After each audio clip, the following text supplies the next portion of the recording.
et poup.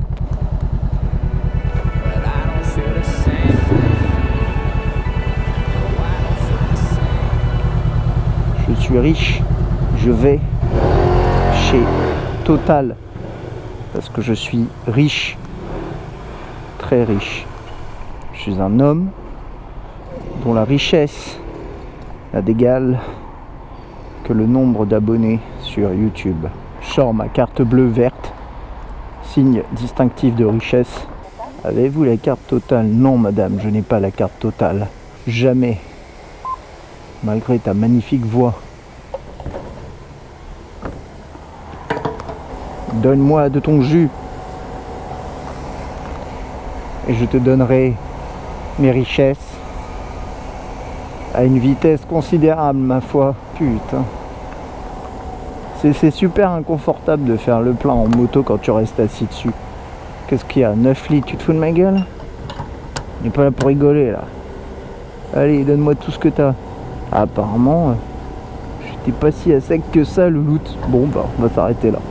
18 € pour 10 litres 52. Ok. Oh. Désirez-vous un ticket? Non. Au revoir Mireille. Merci pour ton service. Oh. Ah oui, pardon. Oui, il faut arrêter de jouer en moto, je sais.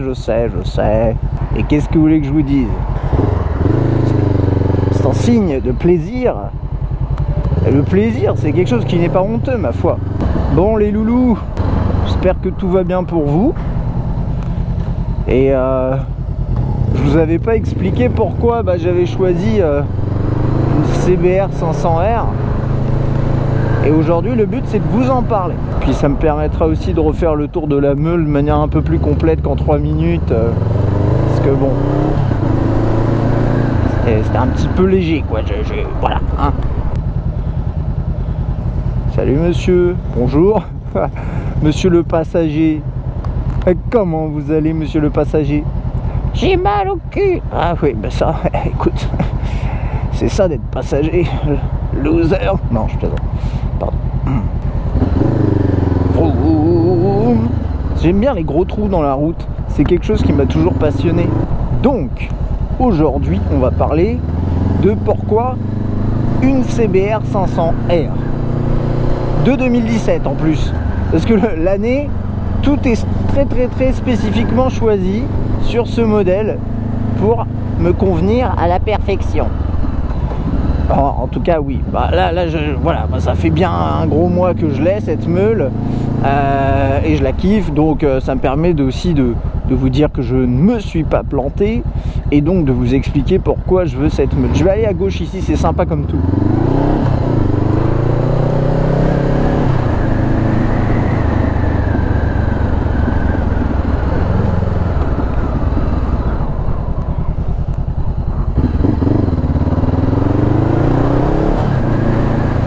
La première chose à savoir, c'est qu'à la base, je voulais pas du tout une sportive. Même si certains diront que c'est pas exactement une sportive, elle est quand même dans la catégorie sportive en termes de tronche. La position est pas des plus sportives, mais ça, je vais pas vous spoiler la suite de la vidéo, mais ça fait partie effectivement des éléments. J'avais d'ailleurs publié une vidéo il y a un certain temps dans laquelle je vous expliquais que voilà, j'avais quelques modèles de roadster en vue. J'avais quoi en tête?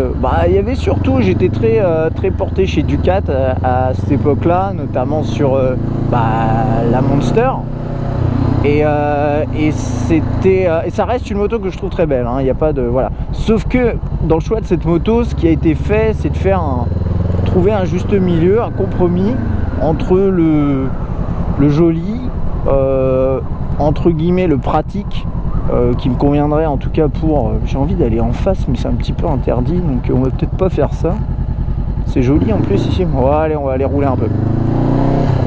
Entre le joli et le pratique, et puis quelque chose qui me conviendrait au quotidien vraiment.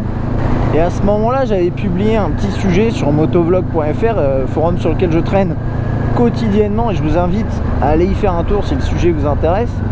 Et j'avais dit, les gars, voilà ma problématique, et puis et ils m'avaient un peu tous répondu différents modèles. Bon, on y va. Un petit démarrage en seconde, mais c'est parfait. Et très clairement, il y avait plusieurs problématiques. J'avais essayé un scooter, j'avais d'ailleurs publié une vidéo, j'avais testé le PCX. Et à ce moment-là, quand j'avais roulé avec à 110, qui est a priori la vitesse max que peut pratiquer le PCX, je m'étais dit, mais merde, je me prends tout le vent dans la gueule, qu'est-ce que c'est relou. Et ça, c'est quelque chose qui avait été absolument vérifié, confirmé lors de mon passage du permis, quand parce qu'on apprend sur des roadsters. Et sur un roadster, franchement, quand tu es sur l'autoroute, tu prends super cher. Et ça, déjà de base, j'avais dit ok, c'est cuit pour les roadsters, parce que moi je viens d'un scooter, je suis habitué à être un minimum protégé du vent, et ça me cassait les couilles de me dire je vais être tiré en arrière, ça va être trop relou. Mais à la fois, esthétiquement parlant, je suis pas franchement fan d'une grosse routière. Alors grosse, de toute façon en A2 vous pouvez pas avoir de grosse routière, mais par exemple une F800 GT, je trouve ça sympa, BM, mais de toute façon ça raque. Et puis bon, c'est pas l'esthétisme que je préférais. Et puis les trails, le fait est que je suis pas trop fan. Et puis au-delà de ça, c'est que je suis pas bien grand, faut bien le reconnaître. Vas-y lapin, vas-y. Soyez courtois les amis, même si vous avez raison, c'est bien d'être courtois. Je suis désolé pour le vent, je vais fermer un peu ma visière. Donc voilà, tout ce qui était trail, bon, je comprends l'attrait pour ce genre de meule, clairement, mais c'était pas pour moi. Même si clairement, derrière la bulle gigantesque, je pense que t'es pépérouille ma fripouille. Bon, je voulais pas non plus une position trop sportive, et là ça commençait à devenir compliqué. Et puis il y avait autre chose à l'époque, c'est que j'ai besoin de trimballer plein de trucs au quotidien. Alors je pensais que j'avais plein de trucs à trimballer au quotidien pour aller au taf. Je me disais, oui, je vais en rendez-vous client, c'est vrai que d'avoir un... salut, c'est un scooter, j'ai dit bonjour à un scooter, merde, fais chier. Je plaisante, moi je dis bonjour à tout le monde, le week-end uniquement. Et je me disais, ouais, t'as des rendez-vous clients toutes les semaines, ce qui était vrai à une époque, ce qui est beaucoup moins vrai aujourd'hui. Et le casque, le trimballer avec toi, c'est relou, blablabla. Alors je voulais me dire, bon, je veux pas, mais je vais m'installer un top case sur ma meule. C'était le projet.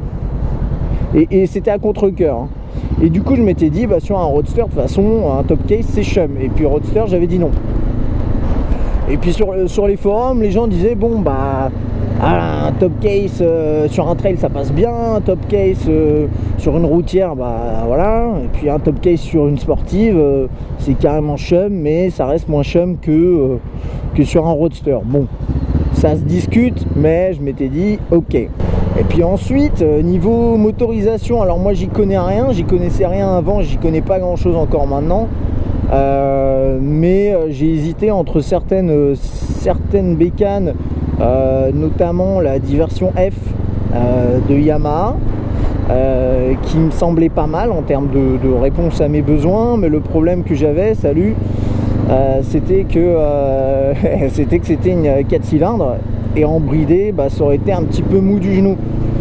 Le fait est que moi j'ai appris sur une CB500F, CB500F, et ça m'a jamais dérangé d'avoir un bi. Voilà, le côté un peu nerveux, le côté où il faut être un peu souple, sinon tu as des à-coups et tout, ça m'a pas trop dérangé. Donc après, bon, je sais pas si Honda ils sont compliqués là-dessus. Je pense que c'est plutôt simple de conduire piloter une Honda, mais par rapport à certains autres bis, j'imagine, j'en sais rien. En fait, je dis de la merde peut-être. Attention, je freine. Tu vas pas me rentrer dedans derrière, ce serait dommage. De toute façon, t'es filmé, loulou. Enfin, pas vraiment. Et donc, voilà, je me suis retrouvé avec une liste de plein de meules. Et puis, j'aimais bien Honda. Je sais qu'il y en a qui n'aiment pas Honda, qui trouvent que ça n'a pas de personnalité, mais moi, je n'étais pas forcément de cet avis-là. En tout cas, je me suis retrouvé chez le Concess, j'ai fait le tour, j'ai regardé un peu les meules. Et puis là, j'ai vu la CBR 500R de 2019. Et je me suis dit, bordel, c'est pas moche quand même. Et c'est vrai que j'ai toujours été un peu attiré par les sportives. De base, pour moi, c'est un peu l'image de la moto classique, quoi. Je suis plus de ce côté-là de la moto en termes d'approche visuelle que du côté vraiment à l'ancienne, tu vois, la Harley, tout ce qui est Harley, etc. Oh, il va trop vite le monsieur.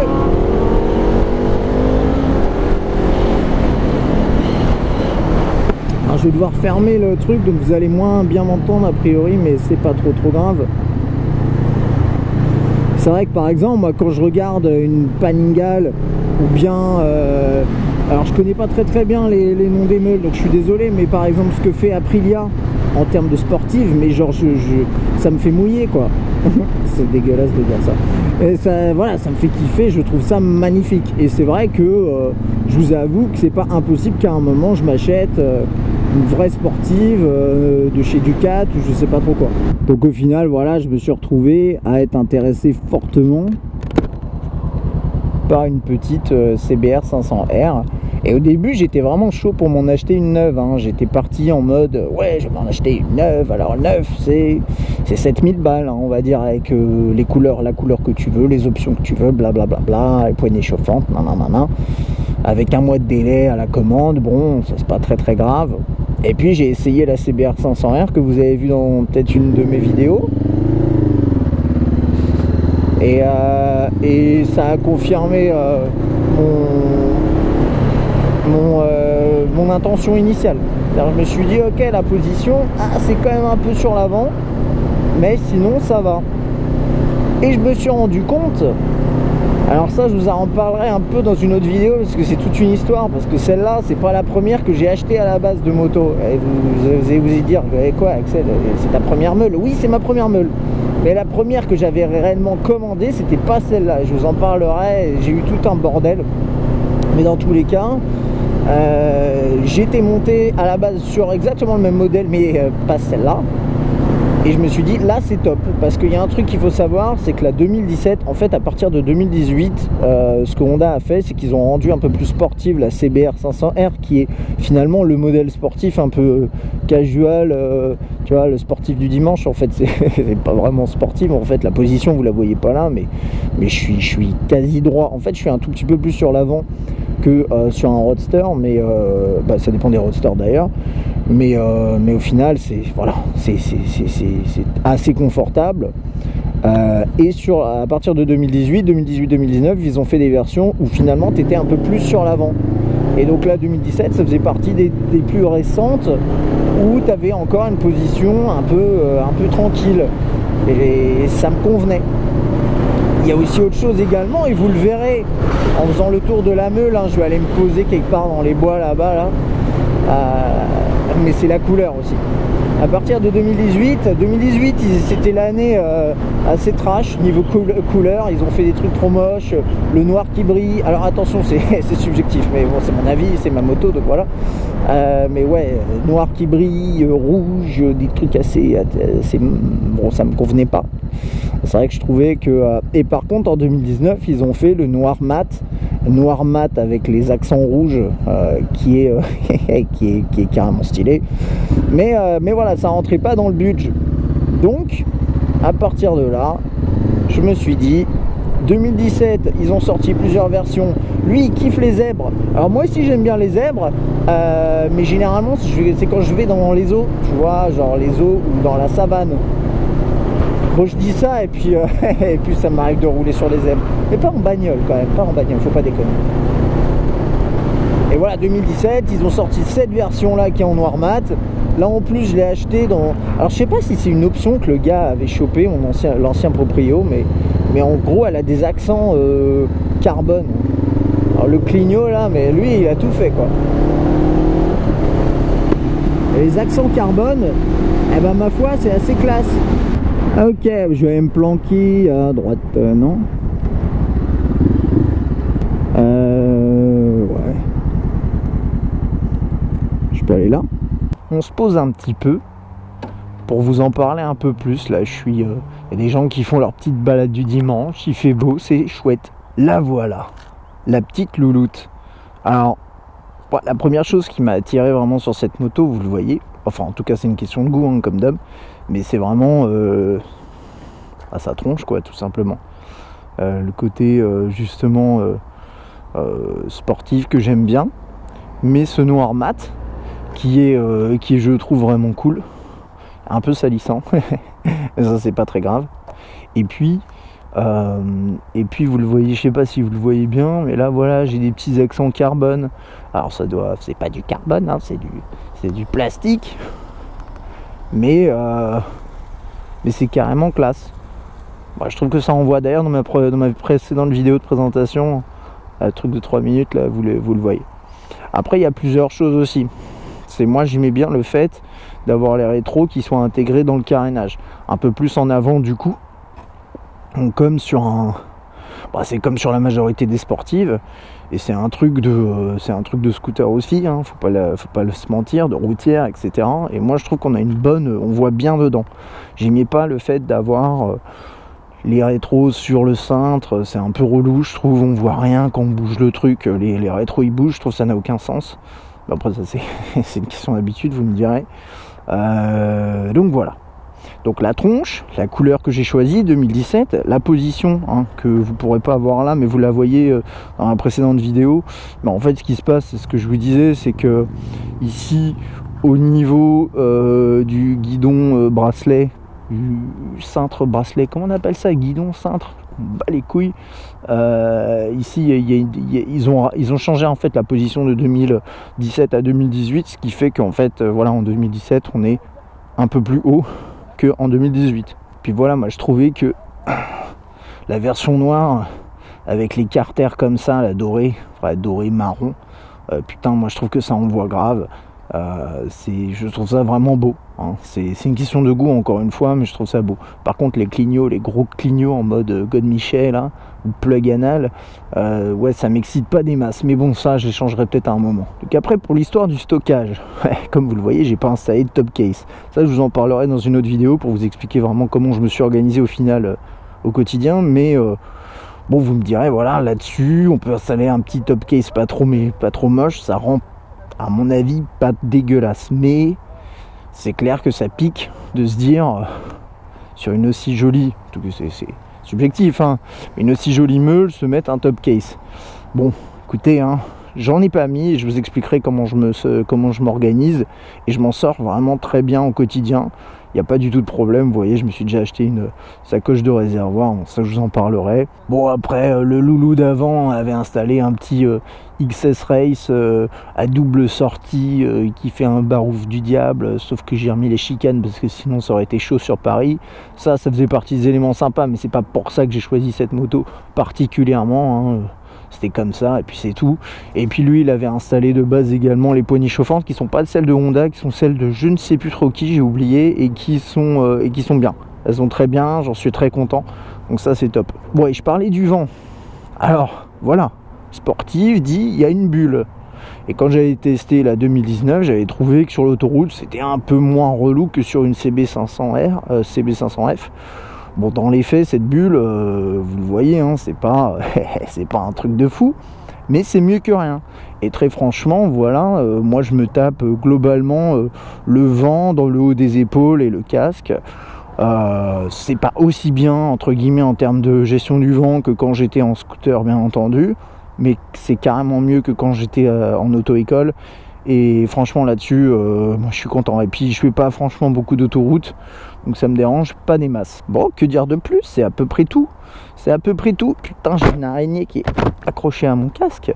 Mais voilà, ça c'est ma petite 500R que j'aime beaucoup. Je m'y habitue de plus en plus. Au début ça a été une relation difficile parce qu'elle était un petit peu abîmée à cause de l'ancien proprio, plus et je vous en parlerai, plus de ma faute, je vous en parlerai dans une autre vidéo parce que franchement ça mérite vraiment d'en parler dans une autre vidéo. Mais voilà, c'était pas une relation très facile dès le début, mais maintenant c'est bon, on est potes. Et ça devrait bien se passer, en tout cas au quotidien. Vraiment je kiffe beaucoup plus qu'avec ma baignoire, mais je la remercie néanmoins parce que c'est grâce à elle que j'ai appris beaucoup de choses dans la conduite dans Paris, et des risques qu'on prend au quotidien. Et sans ça, je pense que commencer direct là-dessus, ça aurait été compliqué. Bon allez, on retourne faire un petit tour pour terminer. Ah voilà, ça fait du bien, là il fait beau, on sort la meule. En ce moment c'est assez ouf parce que voilà, comme je viens de l'avoir, enfin ça fait déjà un mois que je roule avec. J'ai mis beaucoup de temps à faire cette vidéo, je suis d'ailleurs désolé. Mais en gros, moi, le matin quand je pars, je suis limite content d'aller au taf, pas pour le taf, voilà, mais plus pour le fait que je sais que je vais rouler sur ma moto et je suis super content. Alors désolé, il y a du vent, je sais pas trop ce que ça va donner. Une petite moto. Salut mon gars. Ah, ça c'est un des trucs qui est vraiment sympa. C'est le côté, on ressent quand même vachement l'appartenance à une communauté en étant en moto. Alors, moi je pense que, et ça je en reparlerai peut-être dans une autre vidéo, mais on ne devient pas, à mon avis, on ne devient pas motard parce qu'on a une moto et qu'on sait vaguement la conduire. Je pense que ça se fait avec l'expérience et le temps. C'est un état d'esprit, c'est plein de choses. Et c'est vrai que ce qui est sympa, c'est que depuis que j'ai ma petite louloute, et ben maintenant je peux enfin dire bonjour aux gens sans qu'on me zappe. Alors c'est un peu hypocrite comme environnement, voilà, je le sais, mais ça fait quand même plaisir. Je vais pas vous mentir. Je vais aller à droite, là je sais absolument pas où je vais. Bon voilà, ce sera à peu près tout pour cette petite vidéo qui vous explique pourquoi j'ai acheté cette moto. Il y a plein d'autres arguments aussi, je l'ai acheté d'occasion aussi parce que c'est une question de budget, faut pas se mentir, mais il y a pas mal d'autres arguments bien entendu, mais dans l'ensemble c'est à peu près tout. J'espère que ça vous aura plu. Si vous avez des questions, n'hésitez pas. J'essaie de rouler pas trop vite là parce qu'il y a du vent, ça fait chier. Et puis moi je vous fais plein de bisous et je vous dis à très bientôt. Allez, ciao.